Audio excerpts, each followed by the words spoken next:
You will hear part of a telephone conversation between a customer and a booking agent. First, you have some time to look at questions 1 to 8.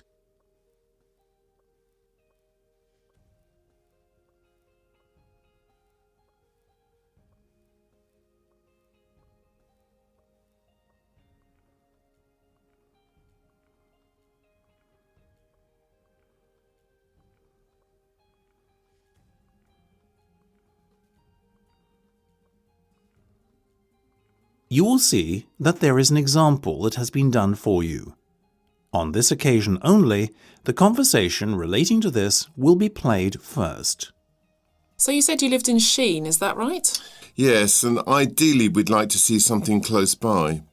OK, in that case I can suggest New Molden Theatre, only a 5-minute walk from Sheen. The venue is New Molden Theatre. So you write New Molden Theatre in the space provided. You should answer the questions as you listen because you will not hear the recording a second time. Listen carefully and answer questions 1 to 8. So you said you lived in Sheen, is that right? Yes, and ideally we'd like to see something close by. OK, in that case I can suggest New Molden Theatre, only a 5-minute walk from Sheen. Perfect. What's on there at the moment? Well, there's a matinee show and an evening show.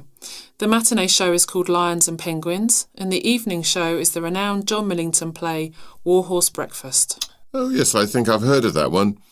Might not be best for the kids though. I'll stick with Lions and Penguins, please.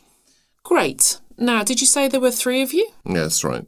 Oh, you're in luck. There are only 3 seats left in the Royal Circle and they're all together. Nice, but won't that be expensive? Not at all. We have a special offer running. Oh, I'll take them then. So that's the Royal Circle, row 1, B, C and D. Let me just make a note of that. Got it. Now, the matinee performance starts at 2 p.m. and you should be seated about 15 minutes before the curtains open. The interval will be at 3 for 15 minutes and the play will finish at 4:15. OK, I've made a note of that. Now, tell me more about this special offer, please. Well, tickets are £45. Oh, that's good, isn't it? Per person. Oh. But we're running a deal this week where if you buy 2, you get another at no cost. Buy 2, get 1 free. Right. And that means you'll be charged £90 in total. That's not so bad. Well, thank you very much for your help. Just a moment. Before you go, please, I'm obliged to read you out the terms of purchase. Very well. OK. There is a cancellation fee which only applies if you cancel within 10 days of the performance, and that's £30. So long as I cancel more than 10 days beforehand, I won't get charged? Right.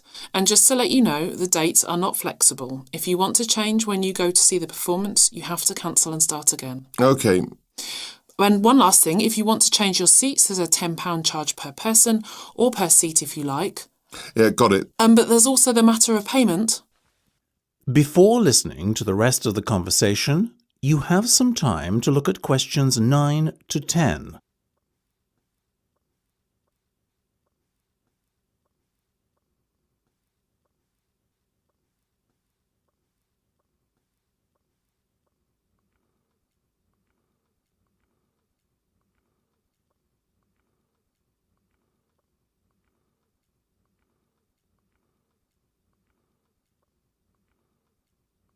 Now listen and answer questions 9 to 10.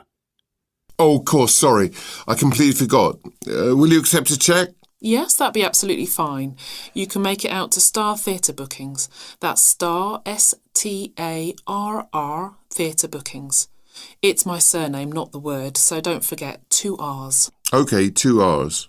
And just write the booking reference on the cheque to help me match the payment to your entry on our system. Of course. It's BUKTHTR14582.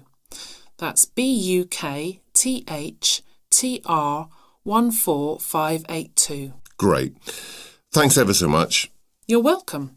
Now, I won't keep you any longer. You seem in an awful hurry. Yes, sorry about that. I am. Thank you. Bye-bye. Now turn to Section 2. You will hear a manager talking to his staff. First, you will have some time to look at questions 11 to 13.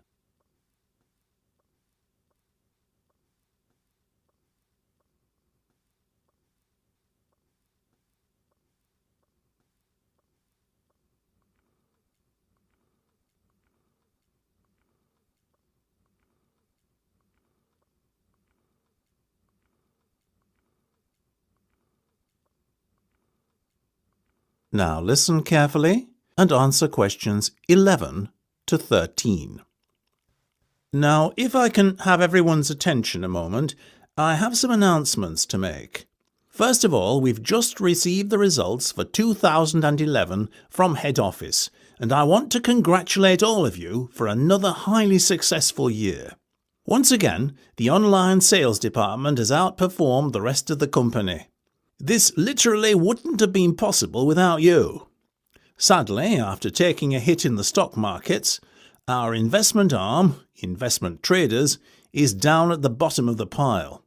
But then these are hard times for the stock markets, and a poorer than normal performance was to be expected.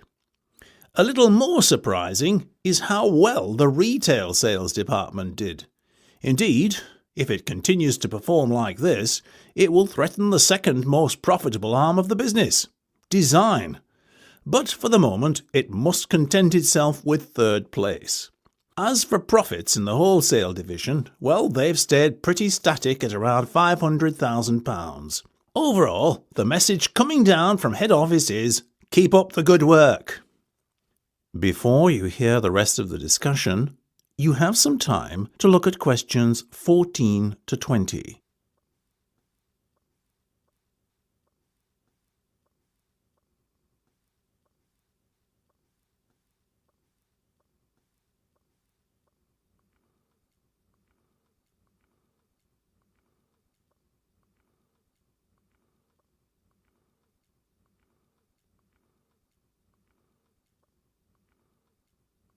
Now listen and answer questions 14 to 20. Now, I have some more important news from head office. It has just been confirmed that we are moving down to the headquarters building on Cavendish Way. The move will take place on Monday. I'm handing you out a floor plan of our new office. Take a look at it and we'll go through it together. As you can see, it's a little different to where we are at the moment, but I'm sure it'll feel like home in next to no time. Notice the fire escapes. Very important from a health and safety perspective, either side of the floor. These are only to be used in exceptional circumstances.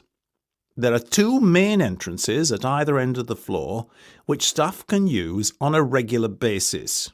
Now, Tina, your customer service team is going to be placed in the open plan area to the right, just behind the fire escape. There are 3 different semi-open cubicles, all allocated to your department, so divide your guys up as you wish into teams. On the other side of the floor, near the left fire escape, there is a cubicle allocated to each of the legal, human resource and sales teams. Sales, you guys will be nearest the fire escape. HR in the middle, legal at the other end, okay? Now, Frank, my assistant manager, will be behind you guys at the back in the left corner office. I'll be opposite him in the other corner office. Moving to the front of the floor now, well, starting from the front entrance, nearest to you on the plan, on the left-hand side, we've got the finance team. And above them, marketing. On the other side, we've got the research guys opposite marketing, and closest to the door, that is going to be our new conference room. So guys, all I can say to you is, try to settle in on Monday morning. Welcome to headquarters. Section 3. You will hear a discussion between 3 students and their lecturer. Now listen carefully and answer questions 21 to 26. That's right. I started out working as a researcher in Kelheim Laboratories, though it's a long time ago now. What was it like then? Starting out, I mean. That'll be us next year. It largely depends on your work environment, really. My team in the biophysics department were not very understanding of how it feels to be a new guy, and were really quite hard on me. From day one, they expected me to pull my weight, and they reprimanded me for any mistakes I made. There was no time for me to find my feet and get comfortable. That sounds awful. Well, it was to begin with, and it certainly took a long time for me to gain their respect. But once I had done, the work environment became far more pleasant, and indeed we ended up making a great team. How long did you stay there? 6 years. You did a fair stint then. Yes, well, you see, I was offered a promotion in my 5th year to assistant manager. Needless to say, I jumped at the chance. I had got to know the manager really well during my time there, though, and I knew, based on how quick he was to point out what you were doing wrong all the time, that it would be a challenge to have to work closely with him. But I've never been one not to accept a challenge. So how did you and he get on? Well, it didn't matter, as he was only there another 6 months. He took early retirement on account of a heart condition, and before you knew it, there I was, managing the entire operation. Was that difficult for you? Not at all. I was very fortunate to then be managing the same team as I had been part of for so long. They were at ease with me and the way I did things, so the department functioned really well for a time. Only for a time? Yes, until I got into a dispute with the directors. You see, being new to management, I'd never dealt with directors or the like before, and their expectations were just not very practical. They had their head in the clouds, if you ask me. Anyway, they expected me to get instant results in our lab work. Needless to say, I wasn't prepared to rush the delicate experiments we were conducting along too quickly. I stood my ground and made it clear that I had no wish to pressure my team, and that, in my eyes, they could have as much time as they liked to find out what they were looking for. This didn't go down too well with the directors, and they got rid of me. You mean you were sacked? In a manner of speaking. Well, they told me to leave of my own accord or I would be removed. I left. And is that when you started to lecture? Yes, and I've been doing it ever since. When I first arrived, Dr. Michael Stout was still a member of staff here. You mean the programme director? Well, he wasn't back then. I have Michael to thank for showing me the ropes. He was very considerate of the new faculty members and assisted me no end. And now, here I am, 20 years a lecturer. How time flies. Well, sir, we're very glad to have you as ours, that's for sure.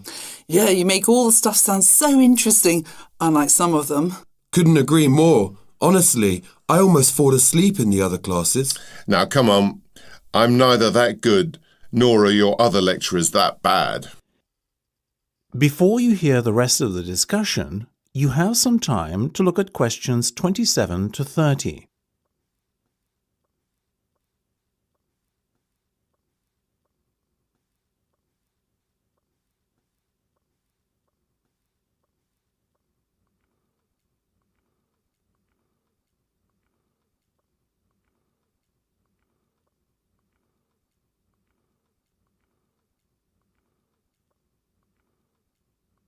Now listen and answer questions 27 to 30. Right, now let's get down to business. We didn't meet for an idle chat. Tell me, John, how's the project coming along? Well, we haven't been able to isolate the mutant gene yet, so to be honest, I'd say it's slow progress. But you have at least identified the mutant gene, correct? Yeah, but until we isolate it, testing cannot commence, so the whole project is on hold at the moment. I think you're being a little too hard on yourselves. After all, correct me if I'm wrong, but did we not say a time frame of maybe 6 months just to identify the culprit? Yes, but having done that so quickly in the space of a week, it's frustrating to have to wait now. Patience is a skill you have yet to acquire, John. I guess. We have managed to establish that the gene mutation bypasses every other generation. Intriguing. So the infection is not passed directly from parent to child? No. If the parent is infected, the child will be a silent carrier who will go on to infect any children he or she has. That's an important discovery. Yes, and we've also found a way to switch off the mutant gene, we think. Go on. One of the volunteers we have been studying was a carrier 6 months ago, but the mutation is no longer in his DNA. Having studied his health records, it seems that he caught a strain of bird flu on a trip to Malaysia. He had a near-death experience, but has since made a full recovery. Do you suspect the bird flu virus somehow has a curative effect? We don't think it was the virus, but the accompanying fever. His body temperature was raised to 105. We have a hypothesis that the mutant gene couldn't cope with such an excessive internal body temperature. Excellent work. So, by the sounds of it, a cure might not be too far away? If we can isolate the gene, then we can begin further research to confirm our hypothesis. Now I understand why you're so eager. Section 4. You will hear part of a lecture about the process of conducting a small-scale archaeological dig. First, you have some time to look at questions 31 to 40. Now listen carefully and answer questions 31 to 40. It is encouraging to see so many students here after hours to attend what is an optional lecture. I am very heartened. Thank you all for coming. Today's lecture is about bringing what you have learnt to life, or at least showing you how to bring it to life, or put it into practice. If you are truly passionate about archaeology, you will not wait until your first official dig or field trip with the university to get started. Why? Because it is so easy to do one yourself.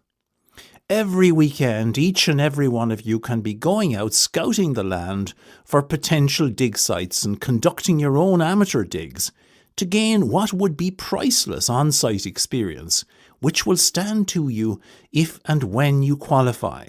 So, my goal for today is to show you what you need to do. And it is really quite simple. So, let's start with the obvious. First of all, you have to identify a suitable dig site.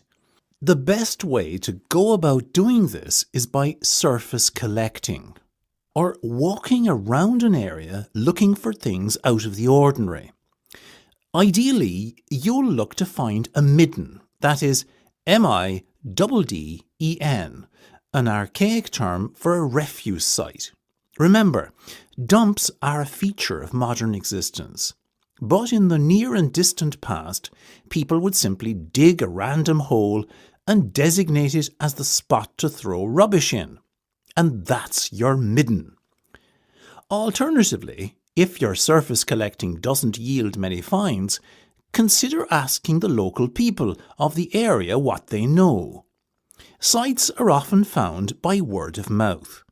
Or if that doesn't work, use the state files. Remember, they are normally only ever open to qualified archaeologists, so you, the students of UCD, are in a very privileged position indeed to be able to access them.